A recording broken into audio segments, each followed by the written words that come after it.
మాజీ ముఖ్యమంత్రి కేసీఆర్ రాజకీయాలకు రామ్ రామ్ చెప్పినట్లేనా? పాలిటిక్స్ ని పూర్తిగా వదిలేసినట్లేనా? పార్టీని కంప్లీట్ గా కేటీఆర్ కి అప్పజెప్పేసినట్లేనా? కేసీఆర్ నిర్ణయం ఏంటి? బీఆర్ఎస్ నెక్స్ట్ స్టెప్ ఏంటి?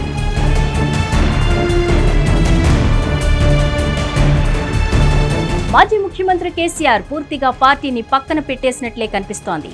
ఇటీవల జూబ్లీహిల్స్ ఉప ఎన్నికల సమయంలోనూ ఆయన బయటకు రాలేదు. తాజాగా స్థానిక సంస్థల ఎన్నికల విషయంలోనూ ఆయన ఎలాంటి అడుగు వేయలేదు.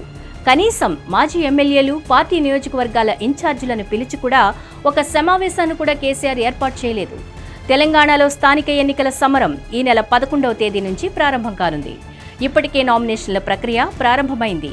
అయినా కేసీఆర్ మాత్రం కనీసం ఎన్నికల విషయంలో ఎలాంటి జోక్యం చేసుకోకపోవడం ఇప్పుడు పార్టీలోనే చర్చనీయాంశంగా మారింది. ఇంకా కేసీఆర్ ఓటమి నుంచి తేరుకోలేకపోతున్నారా అన్న అనుమానం కూడా కలుగుతోంది. పాలిటిక్స్ ని పూర్తిగా వదిలేసినట్లేనా అని అనుమానాలు కూడా వ్యక్తమవుతున్నాయి.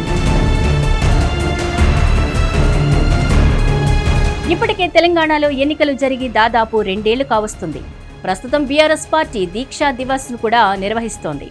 గ్రామ స్థాయిలో సమరం ప్రారంభమైన నేపథ్యంలో గులాబీ బాస్ మౌనం దేనికి సంకేతం అన్నది అర్థం కాకుండా ఉంది. పంచాయతీ ఎన్నికలంటే పార్టీ రహితంగా జరిగేవే కావచ్చు. పార్టీ గుర్తులు లేకపోయినప్పటికీ గ్రామాల్లో ఖచ్చితంగా ఆయా పార్టీలకు సంబంధించిన వ్యక్తులే పోటీలో ఉంటారు. ఖచ్చితంగా పరోక్షంగా పార్టీ అభ్యర్థిగానే చూసి ప్రజలు ఓట్లు వేస్తారు. పంచాయతీ ఎన్నికలకు ఆయన ప్రచారం చేయకపోవడం, కనీసం ప్రకటన కూడా కేసీఆర్ నుంచి రాకపోవడంపై బీఆర్ఎస్ శ్రేణులు నిరాశలో మునిగిపోయారు. రాష్ట్రంలో అనేక సమస్యలు ఉన్నప్పటికీ వాటిపై స్పందించడానికి కూడా కేసీఆర్ బయటకు రావడం లేదు. మరోవైపు కల్వకుంట్ల కుటుంబంలో చీలిక వచ్చింది. ఆయన కుమార్తె తెలంగాణ జాగృతి తరపున రాష్ట్రంలో పాదయాత్ర చేపట్టారు. మరొక వైపు బీఆర్ఎస్ వర్కింగ్ ప్రెసిడెంట్ గా కేటీఆర్ తిరుగుతున్నారు. అలాగే మేనలుడు మాజీ మంత్రి హరీష్ రావు కూడా ప్రభుత్వంపై విమర్శలు గుప్పిస్తున్నారు.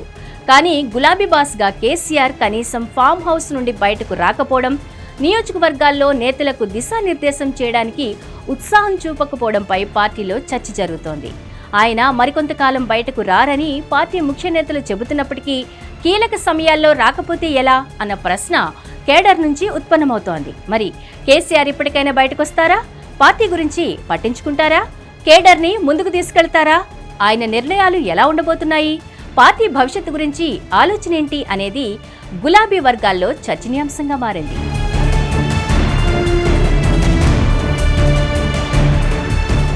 హిట్ టీవీ యాప్, ఇందులో short news, live news, entertainment shows, movies, digital magazines తో పాటు మీ జిల్లా వార్తలను కూడా ఫ్రీగా చూడొచ్చు. ఇంకెందుకు ఆలస్యం? వెంటనే హిట్ టీవీ యాప్ ని డౌన్లోడ్ చేసుకుని ఫ్రీగా ఎంటర్టైన్మెంట్ పొందండి. Hit TV app. Hit TV app. Please download hit TV app. Hit TV app ని ఫ్రీగా డౌన్లోడ్ చేసుకుని ఎంజాయ్ చేయండి. మీకు నచ్చిన ఎంటర్టైన్మెంట్ కోసం హిట్ టీవీ యాప్ ని ఫ్రీగా డౌన్లోడ్ చేసుకుని ఎంజాయ్ చేయండి. హిట్ టీవీ యాప్ ని డౌన్లోడ్ చేసుకుని ఆస్వాదించండి, ఆశీర్వదించండి. ఇంతమంది సెలబ్రిటీలు హిట్ టీవీ యాప్ ని డౌన్లోడ్ చేసుకోండి అని చెప్తున్నారంటే ఎంత మంచి యాప్ ఆలోచించండి. అమెరికా అమెరికా అమెరికా అమెరికాలో చదవాలనుకునే వాళ్ళకి విశ్వసనీయమైన పేరు మన శౌర్య కన్సల్టెన్సీ. UK లో 1 year masters, UK లో 1 year masters, 2 years work permit up to 5 years visa. Contact Shaurya Consultancy. Contact 89851 89851.